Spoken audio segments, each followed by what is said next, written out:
Welcome to the Story King podcast, where great stories are read, discussed, and given their due honor. I'm your host, John Carlo, and today we complete Season 3, reading through the fairy tales of the great Hans Christian Andersen.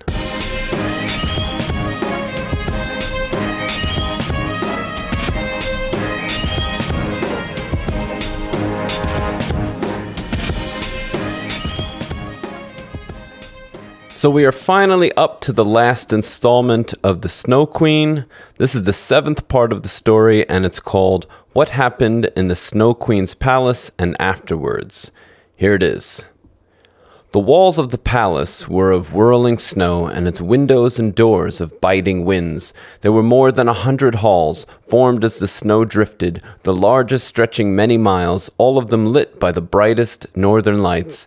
And they were so large, so empty, so icy cold, and so gleaming. There was never any form of gaiety here, not even a little bear ball where the gale could blow and the polar bears walk on their hind legs and put on airs and graces.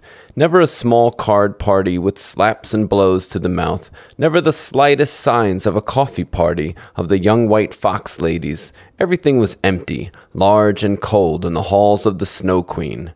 The northern lights gleamed so precisely that one could tell when they were turned right up and when they were screwed right down. In the very middle of the empty, endless snow hall, there was a frozen lake. It had cracked into 1,000 pieces, but each piece resembled the next one completely, so that it was nothing less than a feat. And in the middle of it, the Snow Queen sat when at home, and then she said that she sat in the mirror of reason, and that this was the only and best thing in the world.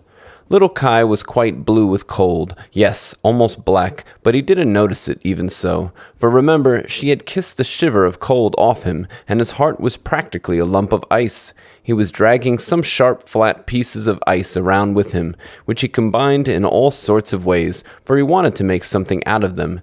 It was just like when we have small slabs of wood and make figures out of them, which we call the Chinese game.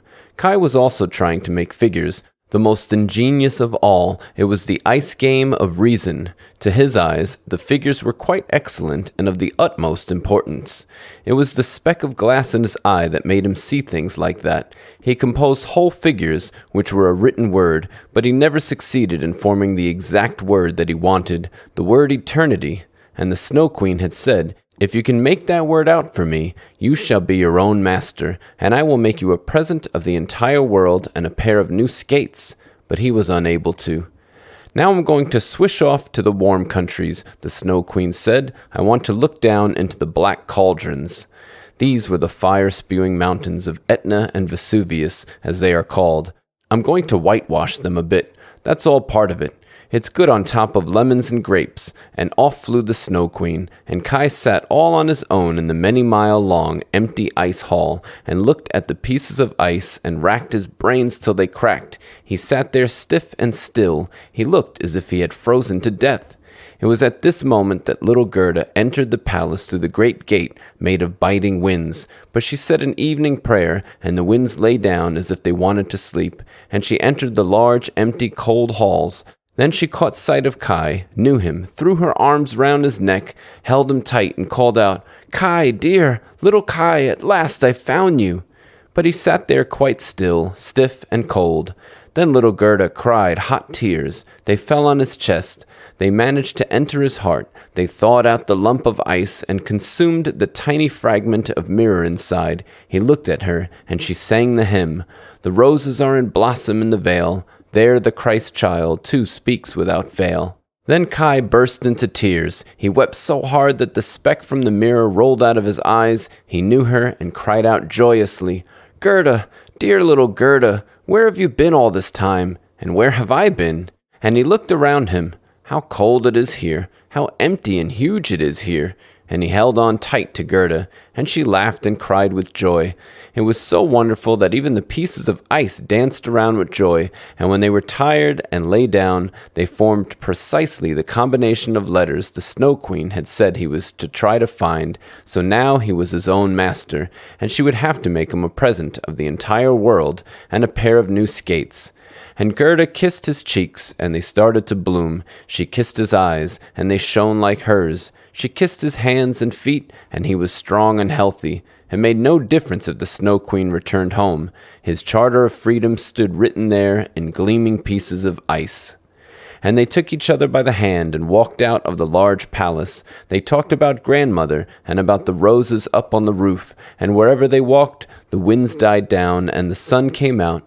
And when they reached the bush with the red berries, the reindeer was standing there waiting for them. It had another young reindeer with it, with a full udder, and it gave the young ones its warm milk and kissed them on the lips. Then they carried Guy and Gerda first to the Finnmark woman, where they warmed themselves in her hot living room and were given directions for their home journey. Then on to the Lapp woman, who had sewn new clothes for them and got her sleigh ready. And the reindeer and the young reindeer ran alongside and followed them, right to the border of the country, where the first green signs of spring could be seen, where they said goodbye to the reindeer and the Lapp woman. "Goodbye," they all said to each other, and the first small birds started to chirp. The forest had light green buds, and out of it on a magnificent horse, which Gerda knew, it had been hitched to the gold carriage, came a young girl with a shining red cap on her head and holding pistols in front of her. It was the little robber girl, who was bored with being at home and wanted to head northwards first, and then in a different direction if that didn't please her. She knew Gerda immediately, and Gerda knew her, and there was great happiness. "You're a fine fellow to go traipsing around," she said to little Kai. "I wonder if you're worth running to the ends of the world for." But Gerda patted her on the cheek and asked her about the prince and princess. "They've left for abroad," the robber girl said. "But the crow?" little Gerda asked. "Well, the crow's dead," she answered. "The tame sweetheart is now a widow, and goes around with a small piece of black wool round her leg. She complains so pitifully, and it's nonsense, all of it. But tell me how things have gone for you, and how you managed to get hold of him." And both Gerda and Kai told her. And snip, snap, Clover's song is over, the robber girl said, took them both by the hand, and promised that if she ever happened to pass by their city, she would come up and pay them a visit. Then she rode off into the great wide world, but Kai and Gerda walked hand in hand, and as they walked along, it was a wonderful spring with flowers and greenness everywhere. The church bells rang, and they knew the tall towers, the great city, that was where they lived. And they entered it and went to grandmother's door, up the stairs, into the living room, where everything stood just as before, and the clock said tick-tock, and the hands turned round, but as they went through the door, they noticed that they had become adults. The roses from the gutter bloomed in at the open windows, and there were the small children's chairs, and Kai and Gerda sat down on them and held each other's hands. They had forgotten, like some heavy dream, the cold, empty magnificence of the Snow Queen's palace. Grandmother was sitting in God's bright sunshine, and was reading out loud from the Bible, "Unless you become as little children, you will not enter the kingdom of heaven."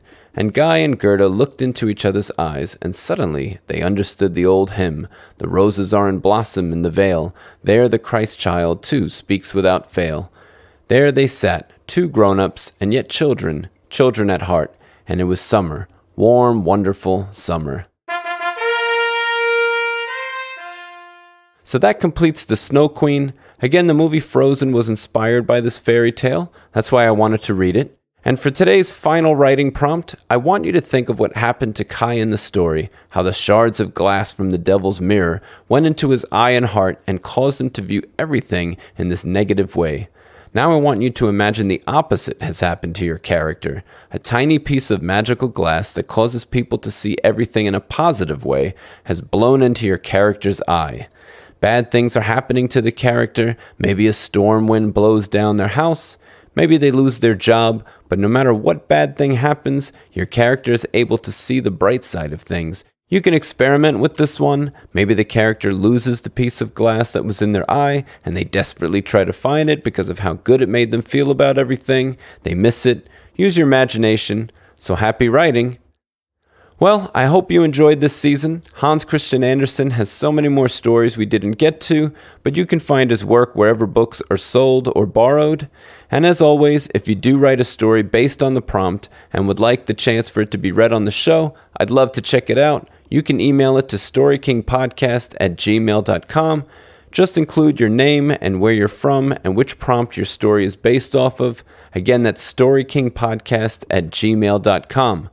You can follow us on YouTube and Twitter. Those links will be in the show notes. And please click like on our Facebook page. We're at facebook.com/Story King Podcast, or you can follow us on Instagram. Our username on there is storyking.podcast. And if you'd like to be a part of what we're doing with this show, please consider becoming a patron. You can receive exclusive content when you choose a monthly membership tier at www.patreon.com/The Story King. The link will be in the show notes as well. Thank you for listening to the Story King Podcast, where great stories are read, discussed, and given their due honor. Stay healthy and safe out there. We'll all get through this, come out stronger on the other side, I promise you. And please join us next season for more great stories. Until then.